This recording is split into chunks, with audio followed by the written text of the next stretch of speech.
benefit.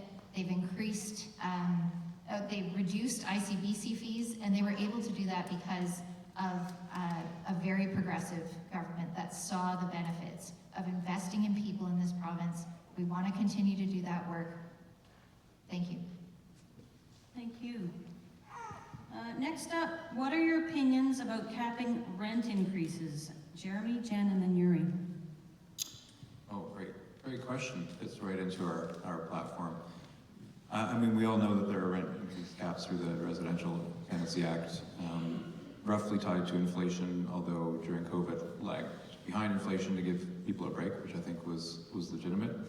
I think the best idea and a classic example of the Greens bringing an idea that maybe nobody else wants to talk about, but might actually serve the public and gets it put into the public discourse and maybe gets adopted by a government at some point is vacancy control. And so vacancy control is kind of an oblique term, but what it refers to is when you move out of, say, of a rental suite, the landlord can turn around and jack up the rent 50%, maybe even double it, depending on what the market says. The BC Greens don't believe that should happen. That's gouging, and that's not, that forces people to stay in their places that maybe aren't appropriate for them because they can't afford to move. So vacancy control is an excellent tool, and it's used elsewhere to tie the rent to the unit, not to the tenant. And I think that protects people from having their rents skyrocket well beyond the rate of inflation. I absolutely believe that we shouldn't be shutting down the number of units, and that could happen, but they could also be balanced with a higher increase in rent, an annual increase in rent, so that landlords can keep up and cover their costs. Jen? The rent cap was tied to inflation by this government because they saw that there was a need to control how much rent was being paid. Not only that, but they have invested in hundreds of thousands of new rental homes and new for-purchase homes in communities, especially in this corridor. And with BC Builds and some of the investments that they've made in rental housing, we've built 6 buildings of new rental housing in Whistler alone, just in the last 4 years. And that has been with investments from BC Builds and from BC Housing. And one of the most amazing parts of BC Housing is that it actually ties your rent to 30% of your gross income. Rent geared to income ensures affordability. It ensures that people will be protected in that home, they will be able to stay in that home, they will be able to afford their rent, and they will be able to afford other things that allow them to enjoy their quality of life that British Columbia provides. I do believe in rent caps, and being tied to inflation is certainly the most transparent way to do that. So I'm grateful for the housing legislation. What we have seen is it has given landlords clarity about what they can charge, and it has allowed those landlords confidence in renting out their units. Thank you. Thanks, Jen. And Yuri. Yeah, I mean, the last thing we want is landlords gouging tenants. Right? We want tenants to be able to predict how much their housing is going to cost. There's a bit of a misnomer that a landlord is this big faceless entity and a multi-bajillion-dollar company that's running around gouging people. The majority of landlords own one property other than their own home. And often landlords own one property, and the property that they're renting is their basement. They may be renting a coach house. So what we need to make sure is that those landlords who are your neighbors, they may be you, aren't going backwards. And so we've had rent increases that have been sub-inflation, and we've also had rent increases that aren't tied to what landlords' expenses are. So when a rent increase is 3%, but a landlord is paying an extra 10% on their property tax bill, that doesn't seem right to me. And again, this isn't the bajillion-dollar landlord that everybody's made a bogeyman. This is the person who is renting out their basement suite so that they can afford to live in the house that they live in. And when those property taxes go up and they don't have enough rent to pay their mortgage anymore because their mortgage has gone up because interest rates have gone up, how does that person stay in their home as well? I think we need to balance this to make sure that landlords aren't going backwards. I'm not saying landlords need to get rich, but landlords can't go backwards either. And at the end of the day, this is just poor government housing policy for decades. Thank you very much. We're actually running out of time almost, so we're gonna maybe go to more rapid fire answers and rapid fire questions. Can you share what reconciliation means to you and how you work with First Nations? We'll go Jen, Yuri, Jeremy.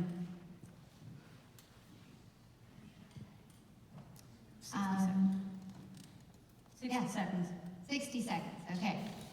What does reconciliation mean to me? I have had an incredible experience of working with the Lilwat Nation and the Shtatliam Nation at an annual event called New Kwantwal. And New Kwantwal means we hold each other up. And this is not just words. This is real action where communities come together and we talk and we listen. And most importantly, I think reconciliation, truth, we have to put the truth first, is to listen to the truth and then to put real action into our reconciliation. And we've seen the options, we've seen what other governments would like to do. We've heard John Rustad would like to repeal on February 1st. He called for a repeal of DRIPA. We can't afford that. We have to work with our neighbors. We have to, and I want to work with our First Nations neighbors, and we're very lucky that we have that here in British Columbia. Thank you. Thank you, Jen. Yuri. Reconciliation is one of the biggest opportunities that faces all of us today. We have an opportunity to make meaningful advances in our work with First Nations communities. It is unacceptable that under successive governments, for generations, we have Indigenous communities in British Columbia where the entire community lives below the poverty line. That is unacceptable. What we need is reconciliation, not to be about talk, not to be about a group of settlers sitting in a room contemplating how they can feel better about themselves. We need to make Indigenous communities more financially prosperous. Right? Self-determination comes at a cost. We need to help these communities be better off, where the members of the community are financially independent, where the community itself is financially independent, and when we share the wealth that is British Columbia with our First Nations. That is what real reconciliation is about. It is not about talk. And we have talked a lot about this. Time for action. We're ready for action. Jeremy. Reconciliation for me is becoming lifelong friends with a Lilwat member who I was on ski patrol with at Whistler Blackcomb. Reconciliation for me is sitting in a sweat lodge with Vern Shanos halfway down the Harrison River. Reconciliation for me is sitting in the Ishkin at the Squamish Lilwat Cultural Center. Reconciliation for me is talking to Squamish Nation members from the Squamish Valley who believe that economic opportunities should come that don't compromise their stewardship of the land and the water and the air.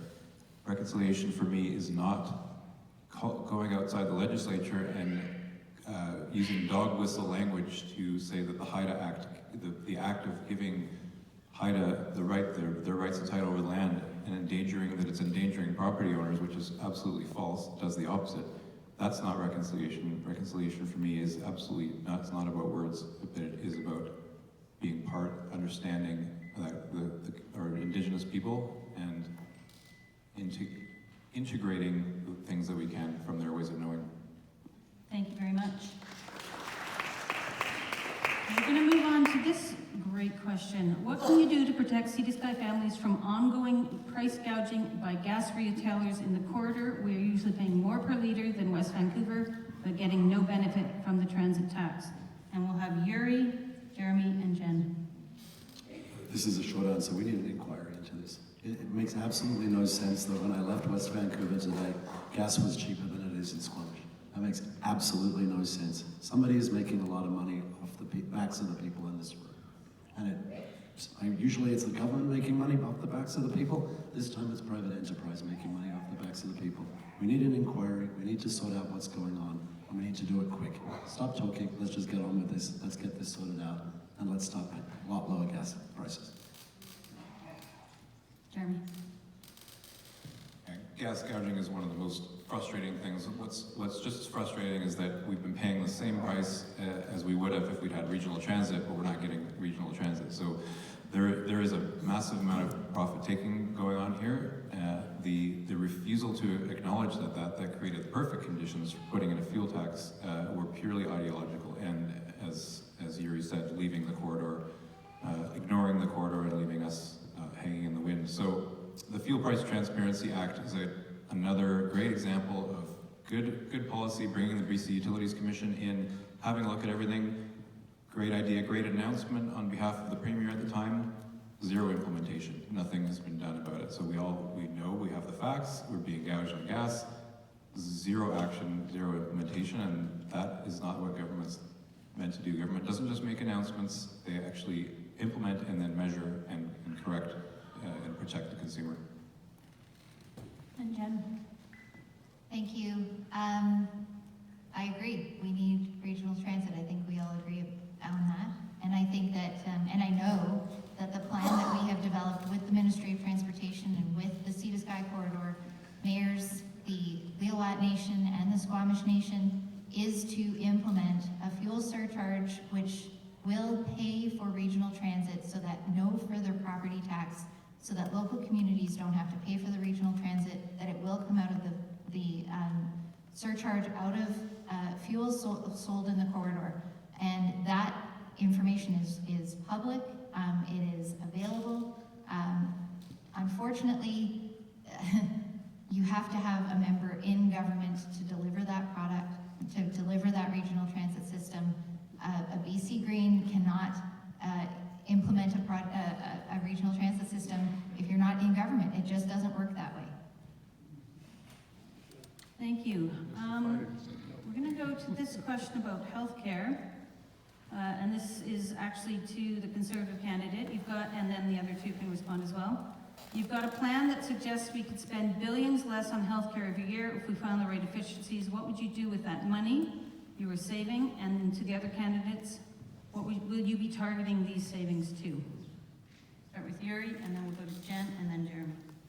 Sorry, can you just repeat the beginning of the question? Yeah. Didn't quite follow the question. You've got a plan that suggests we could spend billions less on healthcare every year if we found the right efficiencies.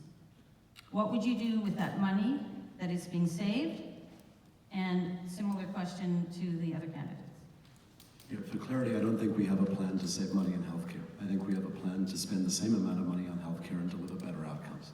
So I think if we find efficiency, that money gets put back to reduce wait times that have become unacceptable. We're spending more money on healthcare than we have ever spent. British Columbia has more healthcare administrators than Germany and Italy combined. We've got a healthcare, to quote my friend Jeremy, we have a healthcare system teetering on the collapse, I think was his term, and he's bang on. What we need to do is find efficiency where we can find it. That is not cutting services. It is finding efficiency where we can find it so that we can deliver better outcomes in healthcare for British Columbians. We have a system now that is failing you, it is failing me, it is failing our families, and we cannot let it continue. Healthcare is 50% of the provincial budget and growing. There will be a point in the future, not far from now, where healthcare and education are 105% of the budget, yet you're not getting service. That doesn't work. Thank you. Jen? So the question now is not about savings in healthcare. So the plan that Rustad has presented to us is that he wants to cut $4 billion in healthcare. He also said last week that he would fire Dr. Bonnie Henry. That is a strange move, considering she guided us through the COVID pandemic with better outcomes than any other province in Canada. Would you justify firing Dr. Bonnie Henry? I think that's a very strange choice. And how can our healthcare providers, nurses and doctors, not worry that they will also be fired? Because under the BC Liberals, they fired doctors and nurses, they cut in healthcare, they reduced healthcare spending, they canceled hospital projects. Thanks, Jen. Jeremy? there's no doubt we need massive systemic change in our healthcare system. We've got doctors running businesses and spending a third of their time on admin. What we need is to focus on preventative and primary care. In line with the Whistler 360 model, the BC Greens have proposed community health centers, 93 of them across the province, streamlines healthcare. One of the simplest things we can do to make the system more efficient is fix the referral system. We've all been in a situation where we're waiting months or weeks for referrals. I knocked on a door and an elderly woman told me she waited 6 months to see an orthopedic surgeon for a hip replacement. That's not a standard of care that's acceptable. So we can, small steps. I think the system needs to be rebuilt and reimagined with, yes, less admin, less than 64 health authority vice presidents. But it needs to be rethought, but in the meantime, we could fix little things like the referral system. Thank you very much. Should we do one more question, or should I ask, I don't see my bosses. Let's do one more question. Let's leave off on a big note here. We're currently, where did that question go now? We're currently in a climate crisis and a humanitarian crisis in various parts in the world. And I'm paraphrasing because I can't actually find the question that I read. However, the question articulates that most leaders aren't doing enough and aren't acting boldly. How will you and your parties differ from the leadership on climate and humanitarian crisis globally? We'll start with Jeremy, then Yuri, then Jen. Oh, so much to say on climate. We spent a good chunk of the evening last night in Whistler talking about wood fiber, and I think it's a testament to how much maybe Squamish does not want to talk about wood fiber anymore, and I fully understand. I understand that. We absolutely need to do more. We are subsidized, we're continuing to subsidize an industry that is in its sunset, rapidly descending into obsolescence, and we keep shoveling public money into it. I think it's really important to recognize that when we don't act, and when we say, we'll act later, what we're doing is endangering the health of all our residents and the future of our children. This is an existential crisis. We can't kick it down the road anymore. We've got a very status quo oil and gas industry that doesn't want to change. We need to modernize, make our energy transition, and do the responsible thing for our future. Thank you. Yuri. I really appreciate the question, and I appreciate that whoever asked it put the words bold leadership in there. The Conservative Party, notwithstanding everybody's keeps telling me what the Liberal Party did back when, the Conservative Party is the oldest new party in the province. We have been around, last time we held government was 1926, but we haven't really done very much since then. We owe no one nothing.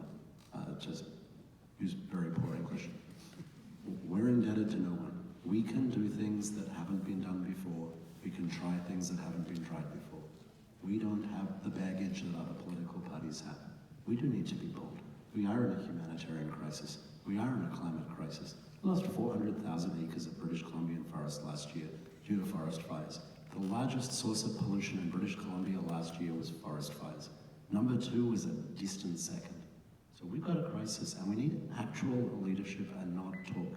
We can't plan things for 6 years. We actually have to jump to action, and we're ready. Thank you. Jen. Thank you. What we're seeing is people in our community have seen the impacts of climate change, from wildfires to floods to shortened seasons that have hit our tourism economy hard, and we understand that. We're also seeing the humanitarian crisis with many people coming to Canada, to British Columbia to live here. Our housing plan helps build housing for those people who are arriving here, and we are welcoming them with open arms. I would say it's great that you're not beholden to the BC Liberals, but your leader, John Rustad, has said that climate change is not human caused. How do you justify that? I don't understand how you can follow a leader who says that climate change isn't something we need to worry about. Thanks. because it's fun, I'm going to allow Yuri to rebut that, and then 30 seconds each, one last statement on this topic. Yeah, I mean, I think it's really interesting that Jen's choosing to just, I mean, this is honestly made up. John has never said that there isn't a climate crisis. He's never said that it's made up. Yes, John comes from a community in the north and believes that climate change is real. We all believe that climate change is real. Come on now. Like, there's not a person in British Columbia who wouldn't recognize that climate change is real, and John is amongst them. What John has said is it is not the only crisis in British Columbia. And with that, Jen, I do agree with him. I think climate change is real and needs to be dealt with. I think people who can't afford to live in British Columbia is real, and that needs to be dealt with. I think Thank you, people who Yuri. can't address healthcare, that needs to be dealt with. Jen, and then Jeremy. Thank you. He did say that. He was removed from caucus for it. He's also promised to rip up Clean BC, which is one of the most prominent and respected climate change mitigation plans in North America. He has promised that. I think you can agree. He's also said that big emitters don't need to pay the carbon tax either. You know, he has said that. So this is my rebuttal, and I think those are facts. Thank you. Jeremy. John Rustad, to pick on him a little more, also said that that climate action is a conspiracy to advance population control. This is an extremist. Yuri, you seem like a fairly reasonable gentleman, but you'll be under this leader who is an untested, unproven extremist who was a BC Liberal cabinet minister. He comes from that cloth. The Conservatives are no different. They're not new. They're just the same old BC Liberals in sheep's clothing. Good point. That's okay. I had to let it get a little spicy at the end there. Now the candidates have 2 minutes to leave you with their parting words, and it's the same order as the beginning. Jen, Jeremy, and then Yuri. Thank you. Thank you, Squamish. This has been a fun night. I was a little nervous coming here, and I'm so glad that I'm here. This is a stark choice in this election. The BC NDP, who will continue to take action on housing and make big polluters pay, or a conservative climate denier and tax breaks for oil and gas companies. A choice that stark has changed a lot for me. 4 years ago, I was standing on the Sea to Sky Highway with Jeremy's signs because I agreed. But the choice is so different this time. We cannot afford to elect someone who will sit in the legislature with no mechanism of moving anything forward. There's an effort to suggest that strategic voting is some kind of failure of democracy, and I could not disagree more. But I do want to tell you a little bit about myself, because I haven't had the opportunity to do that. I'm a single mom, I'm a renter, I'm raising a 10-year-old son, and my why is him. I'm looking out for his future. I want a province that he can be proud to grow up in. I want him to be able to stay here. I want people in this community and up and down the corridor and Bowen Island to feel supported by a government that looks out for people first. I've seen them do that work. I've watched them from the front line. As the president of UBCM, I've worked with them on policy and I've watched them do good work, and I want to continue that.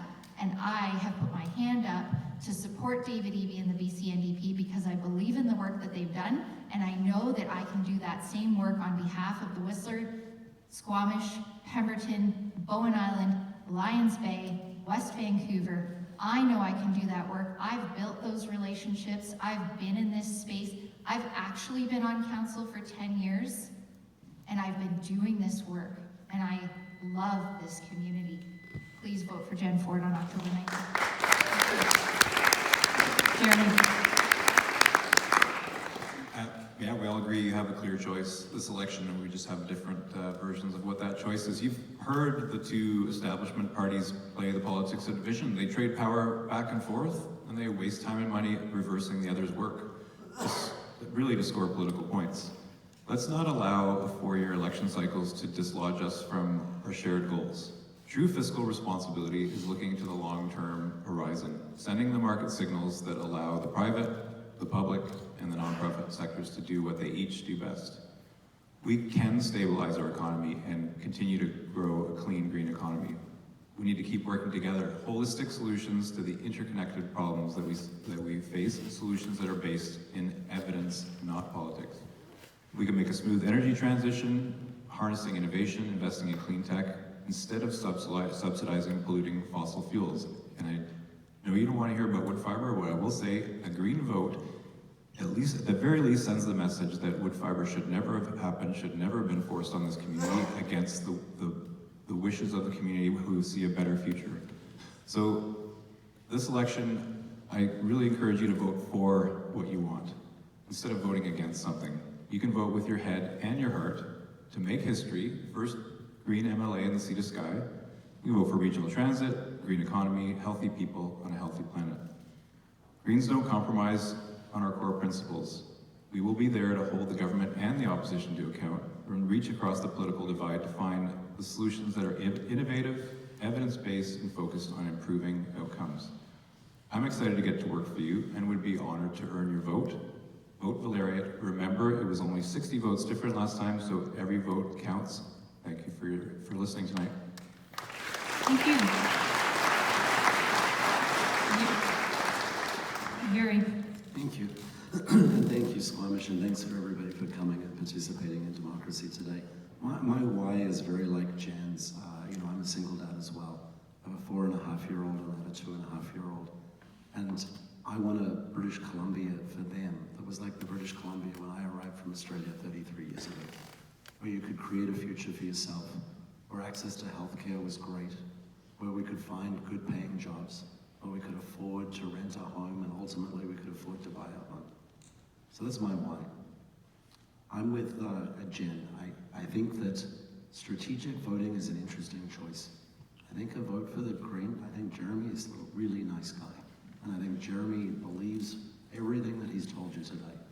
The challenge with the way our democracy is structured is sending one Green MLA, maybe two, maybe none. One Green MLA to Victoria means that nothing gets done with that message. A single MLA is not entitled to a question period. A single MLA is not on a committee and won't be able to get things done that he wants to get done. And I'm disappointed that that's our democracy, but that is our democracy. I think if you choose to vote NDP, the reflection I would ask you to make of yourself is NDP has been here for 7 years. And in fact, 3 years ago, John Horgan left a $1.5 billion surplus for us all.